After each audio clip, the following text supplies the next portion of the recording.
Avertissement. Ceci est une chaîne catholique. Les propos tenus dans cette capsule pourraient choquer ceux qui ne font pas partie du corps ni de l'âme de la Sainte Église. C'est effectivement l'effet que produit la lumière sur les ténèbres. Soyez-en avertis.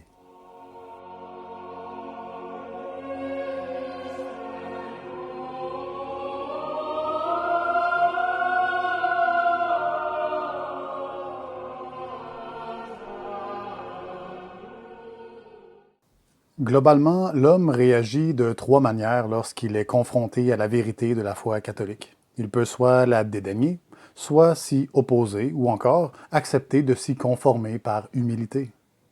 En général, ceux qui la négligent le font par attachement au monde et par identification presque exclusive à leur nature charnelle. Et puisque celle-ci répond bien aux attraits de la concupiscence, le monde et le démon les tiennent solidement en laisse.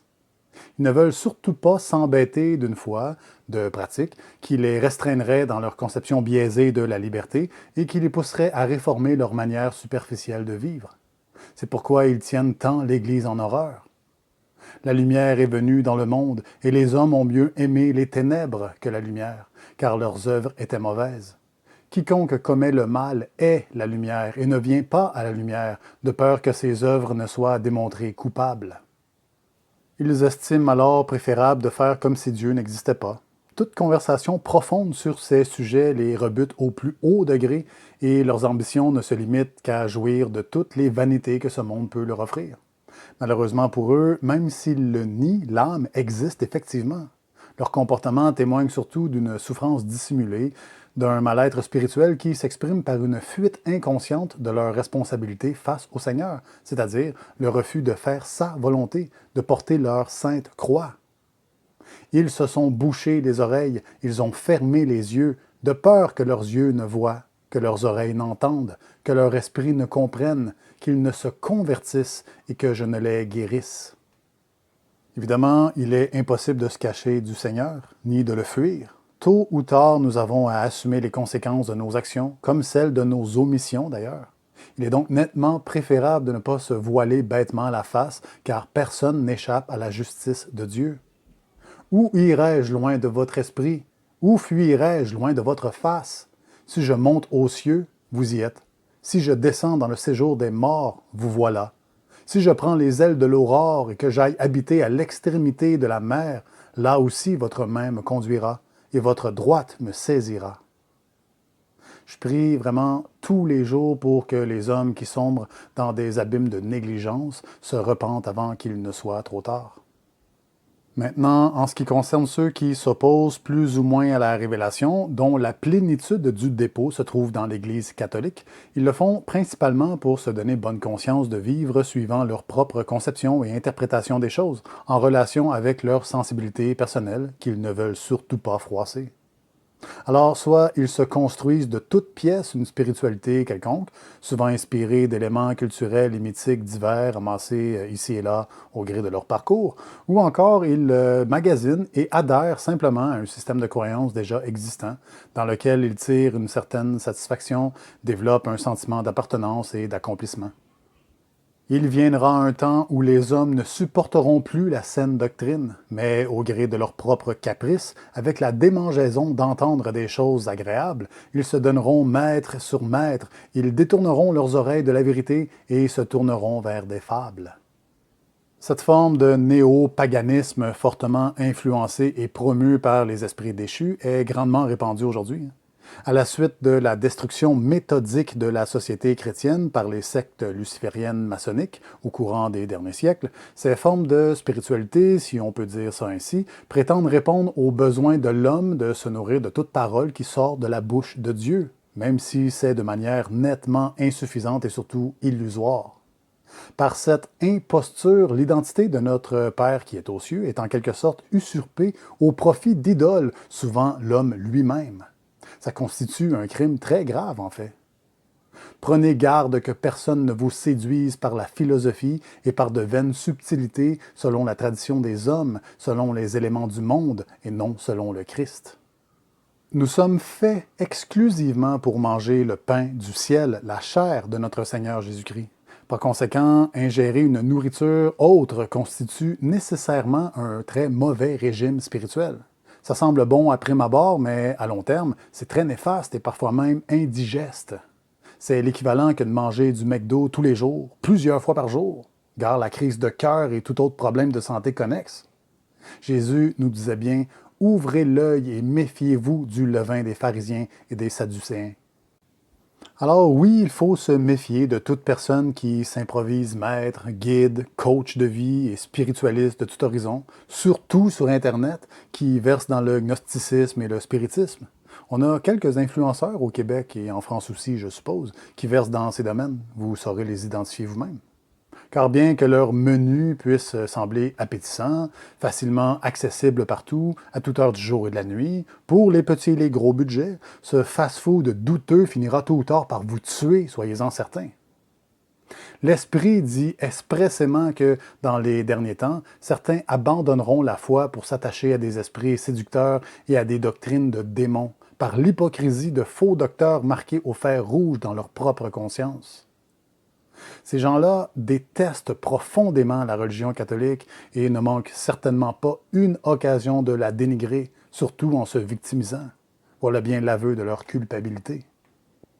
Par ailleurs, parmi les opposants de la Sainte Église, existe aussi nombre de groupes protestants qui se réclament eux-mêmes du Christ, sans compter tous les autodidactes de la Bible qui pullulent aujourd'hui. En rébellion face aux autorités dûment nommées à leur office par la tradition apostolique millénaire, ces révolutionnaires s'approprient la parole de Dieu en prétendant adopter une vue plus juste que tous les saints qui ont vécu avant eux. Ces sectes et ces individus, souvent en contradiction les uns avec les autres, se construisent une chrétienté sur mesure, prenant soin de sélectionner les éléments qui les confortent et de rejeter ceux qui les confrontent. Il y a eu parmi le peuple de faux prophètes, comme il y aura parmi vous de faux docteurs, qui introduiront des sectes pernicieuses et qui, reniant le maître qui les a rachetés, attireront sur eux une ruine soudaine. Beaucoup les suivront dans leur dissolution et la voie de la vérité sera calomniée à cause d'eux. C'est pourquoi, d'ailleurs, les protestants sentent le besoin de combattre l'Église. Ils doivent absolument se donner de bonnes raisons de la rejeter. Sinon, comment pourraient-ils justifier leur position? Pour être légitimement chrétien, il devrait se faire baptiser catholique, mais puisqu'il refuse, il tente de discréditer l'épouse mystique à tout prix. La vérité agit toujours comme un aiguillon qui trouble les vaines illusions de la conscience. Pour l'illustrer, songez à Saul qui persécutait vivement les chrétiens. Voyez ce que Jésus lui a dit avant sa conversion. « Saul, Saul, pourquoi me persécutes-tu? Il est dur pour toi de régimber contre l'aiguillon. » La vérité du Christ était tellement dérangeante, les disciples tellement confrontants, qu'ils mettaient un zèle fou pour éliminer la menace. Mais heureusement, tombé devant la lumière éclatante du Fils de Dieu, il a perdu finalement ses illusions, contrairement à d'autres qui les maintiennent. L'honneur est donc pour vous qui croyez, mais pour les incrédules, la pierre qu'ont rejetée les bâtisseurs, celle-là est devenue la pierre angulaire et une pierre d'achoppement et un rocher de scandale. Ils s'y heurtent pour avoir désobéi à la parole, et c'est à cela qu'ils ont été destinés. Alors, pour les indociles, qu'elles soient fondées ou non, toutes les excuses sont bonnes pour rejeter la foi catholique et tenter de trouver la paix de l'âme ailleurs. Mais la vérité viendra toujours les titiller, les déranger, car il n'y a qu'en elle qu'on trouve la vraie paix, celle du Christ. C'est pour cette raison qu'il est si important de demander des grâces d'humilité, de renoncement. Avec l'aide du Seigneur, on arrive à délaisser nos vues personnelles faillibles, nos propres interprétations limitées, et on se soumet, on obéit. Voilà bien ce qui perturbe tant les orgueilleux. Ils tiennent en horreur l'obéissance, tout comme l'antique serpent. Homme au cou raide, incirconcis de cœur et d'oreille, vous vous opposez toujours au Saint-Esprit, vous comme vos pères. Et qui fut justement le premier à désobéir, qui croyait mieux savoir que Dieu ce qui est juste et bon? Vous le savez pertinemment. C'est pourquoi la révolution protestante est une reproduction terrestre de la rébellion de Lucifer au ciel. Dans le même esprit insoumis, les fondateurs se croyaient plus justes, plus sages, plus éclairés que tous ceux en autorité et tous leurs prédécesseurs, de l'orgueil pur.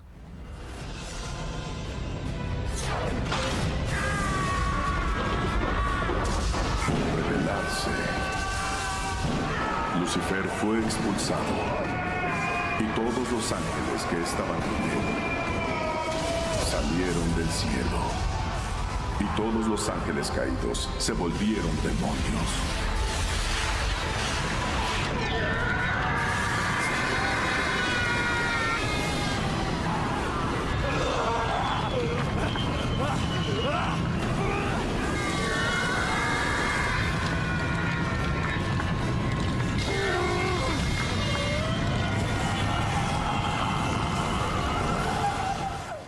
Vous savez, même si certains points de doctrine sont plus difficiles à appréhender, à intégrer, à pratiquer, même si on ne comprend pas les dogmes, leurs mystères, ça n'en justifie pas le rejet, il faut s'abaisser et demander les grâces de comprendre, d'accepter.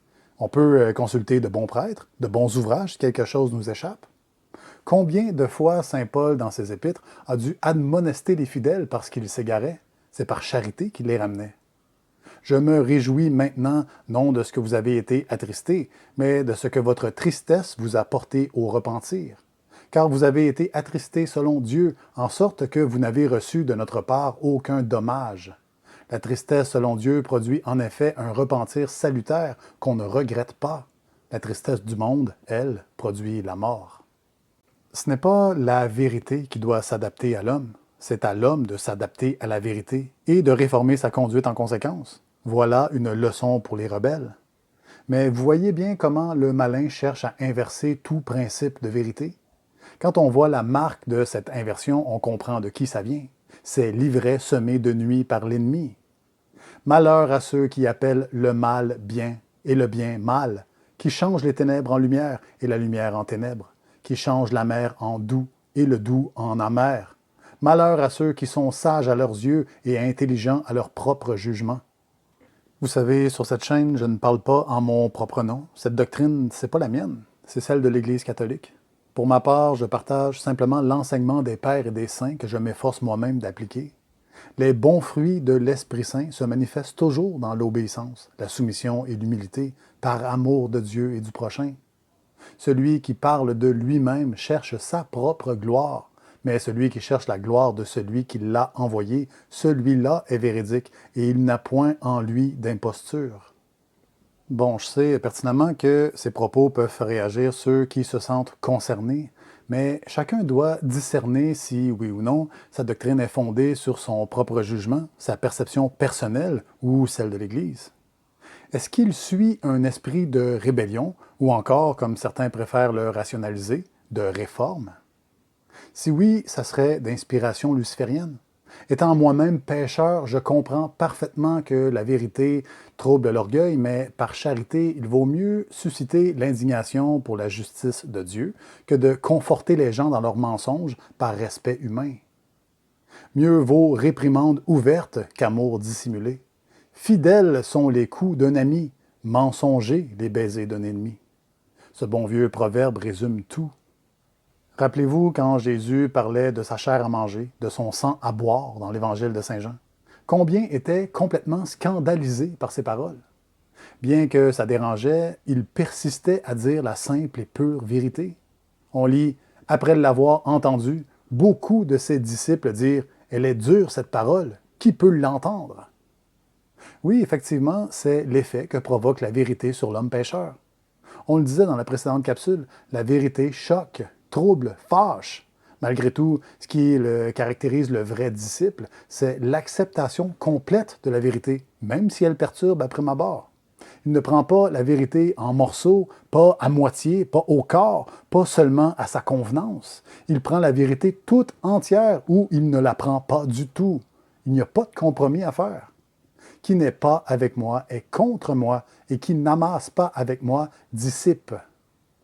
Vous voyez encore ce qui se produit quand un homme ne surmonte pas le malaise de son ego face à la sainte parole, la vraie doctrine? Peut-être que ce n'est qu'une coïncidence, mais je considère que la référence biblique à elle seule est très révélatrice. C'est Jean 6, 6, 6. Dès lors, beaucoup de ses disciples se retirèrent et ils n'allaient plus avec lui. Tout comme Lucifer s'est enflammé d'orgueil à l'annonce des décrets de Dieu, de même, il en est de ceux qui rejettent la Sainte Église. Et cet orgueil, si on y persiste, malgré toutes les grâces qu'on reçoit de la divine providence, ses messages, ses incitations au repentir, sera l'objet même de notre accusation devant le trône éternel. Le royaume des cieux souffre violence et des violents s'en emparent. Par notre volonté à s'emparer du royaume, celui qui subit cette violence, c'est l'ego. C'est lui qui doit être vaincu par la grâce de Dieu. Tout ce que nous avons à faire, c'est de le désirer ardemment et surtout sincèrement. Il faut admettre notre petitesse, notre néant. Il faut se savoir faillible, faible, nécessiteux. L'humilité pour l'amour du bon Dieu, voilà bien l'ultime remède à tous les maux et la base sur laquelle se fonde l'unité dans la seule et unique bergerie de notre Seigneur Jésus-Christ. Que Dieu vous bénisse abondamment.